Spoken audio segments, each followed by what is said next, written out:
கடலூரையே கதி கலங்க வைத்த பெண் செஞ்ச காரியத்தை கேட்டா மிரண்டு போயிடுவீங்க. இன்றைய காலகட்டத்தில் உள்ள இளைஞர்கள் அவர்களின் எதிர்காலம் மீது எந்த ஒரு அச்சமும் இல்லாமல் பல செயல்களை செய்து வருகின்றனர். குறிப்பாக பெண்கள் காதல் என்ற பெயரில் தவறான இளைஞர்களிடம் பழகி அது கடைசியில் பல பிரச்சனைகளில் மாட்டிவிடும் விதமாக மாறி வருவதை நம்மால் பார்க்க முடிகிறது. மேலும் எந்தவித கட்டுப்பாடும் இன்றி காதலிக்கும் பொழுது வீடியோ மற்றும் புகைப்படங்களை எடுத்து விடுகின்றனர்.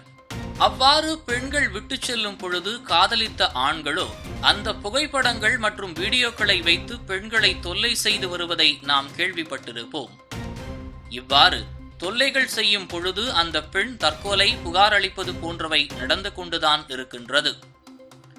இந்த நிலையில் இது போன்ற சம்பவத்தில் பெண் ஒருவர் வேறொன்றை செய்துள்ளார். அந்த பெண் செய்த காரியம் தற்பொழுது விபரீதத்தில் முடிந்துள்ளது.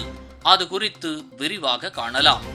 கடலூரில் உள்ள திருப்பாதிரி புலியூரில் உள்ள தனியார் பள்ளியில் ஆசிரியராக பணியாற்றி வரும் 49 வயதான விக்டர் என்பவர் அதே மாவட்டத்தில் உள்ள ஆண்டிமடத்தில் வசித்து வந்துள்ளார். ஏற்கனவே திருமணமாகி மனைவியுடன் ஏற்பட்ட கருத்து வேறுபாடு காரணமாக பிரிந்து அதன் பிறகு வாடகை வீடு ஒன்று எடுத்து அதில் வசித்து வந்துள்ளார். இந்த நிலையில் கடந்த மே 18ஆம் தேதி விக்டர் வீட்டிலிருந்து வெளியே சென்று அதன் பிறகு வீட்டிற்கு திரும்பவில்லை. மேலும் அவரை மொபைல் நம்பருக்கு தொடர்பு கொண்ட பொழுது அவரின் போன் சுவிட்ச் ஆஃப் செய்திருந்ததாக கூறப்படுகிறது. இதனால் அச்சம் கொண்ட விக்டரின் தாய் திருப்பாதிரி புலியூரில் உள்ள காவல் நிலையத்திற்கு சென்று புகார் ஒன்றினை அளித்து போலீசார் விசாரணை மேற்கொண்டுள்ளனர்.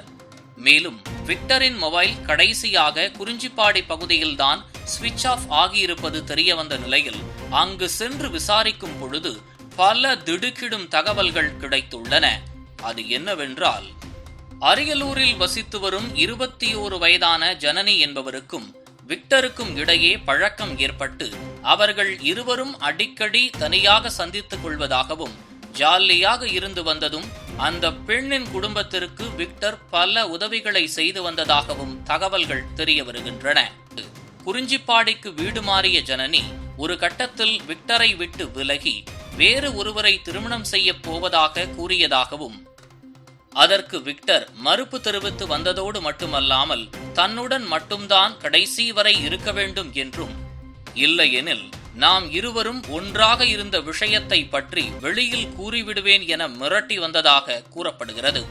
இதைத் தொடர்ந்து ஜனனி தனது உறவினரான தட்சிணாமூர்த்தியிடம் உதவி கேட்க அவர்கள் இருவரும் இணைந்து பிளான் செய்து கடந்த 18ஆம் தேதி ஜனனி விக்டரை தொடர்பு கொண்டு தனிமையில் இருப்பதற்கு அழைத்ததாகவும், அதை நம்பி விக்டர் குறிஞ்சிப்பாடியில் ஜனனியுடன் தனிமையில் இருக்கும் பொழுது மறைந்திருந்த தட்சிணாமூர்த்தி இரும்பு கம்பியை வைத்து விக்டரை அடித்த நிலையில் சம்பவ இடத்திலேயே விக்டர் உயிரிழந்து விட்டதாகவும், இதைத் தொடர்ந்து அவரை சாக்கு மூட்டையாக கட்டி இருவரும் நெய்வேலி வேலுடையான்பேட்டை பகுதியில் இருக்கும் புதரில் வீசியதாகவும், விசாரணையின் பொழுது வீசப்பட்ட இடத்தை தட்சிணாமூர்த்தி அடையாளம் காட்ட அந்த இடத்திற்கு விரைந்த போலீசார் அங்கு கிடந்த எலும்புக்கூடை மீட்டு பிரேத பரிசோதனைக்காக அனுப்பி வைத்துள்ளனர்.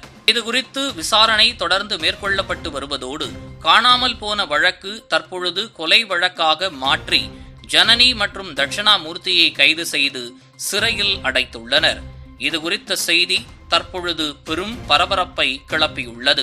இதுபோன்ற முக்கிய நிகழ்வுகள், அரசியல் தகவல்களை ஆழமாக மாறுபட்ட கோணத்திலும் அறிந்து கொள்ள மறக்காமல் பாரத் மெயில் 24 பக்கத்தை பின்பற்றிக் கொள்ளுங்கள்.